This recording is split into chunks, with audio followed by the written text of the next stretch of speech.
Hello everyone, this is Betsy Olzanowski coming to you again from the bond world. I hope you all had a wonderful Thanksgiving.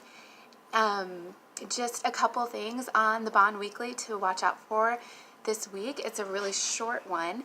The Arizona Home Plus, they will be raising their income limits as of in January, so just be on the lookout for that.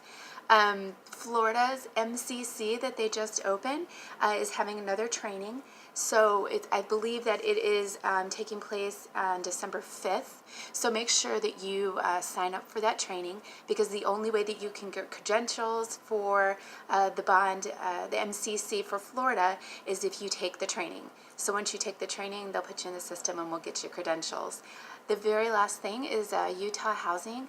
They had a veterans grant that they offered veterans, and that has ended as far as November 21st. So one thing I want to really mention is let's talk master servicers, because I feel like that's a little bit of a mystery in the bond world.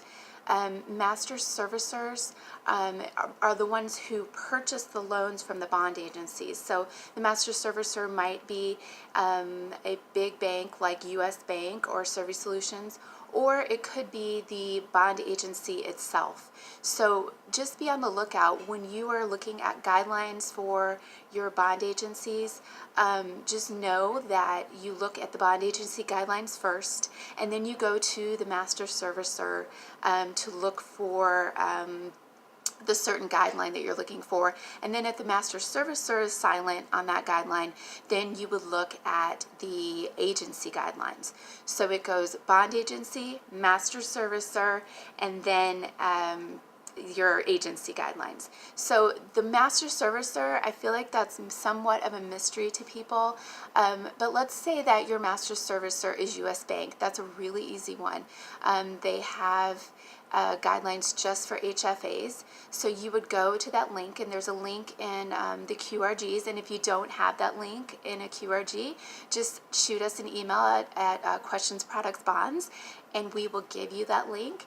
And once you get to that link, you can click on the US Bank lending manuals in the top left corner, and then they have a great search engine. So when you get there, just search for your bond agency. Let's say you're doing GSFA out in California, and when you look for GSFA and you put it in the search engine, it will come up with all of the US Bank lending guidelines. Let's say you're looking for guidelines as far as manual underwriting. You're probably not going to find that in a bond agency guideline. So when you go to look in the master servicer, because then that's where you would go if the bond agency is silent on that, then you would go to the master servicer and look up GSFA. It'll be right there for you. So if you need any help, as always, Cindy and I are always here for you at Questions Products Bonds, and just reach out to us and we will help you navigate. Hope everyone has had a great Thanksgiving, and have a wonderful day.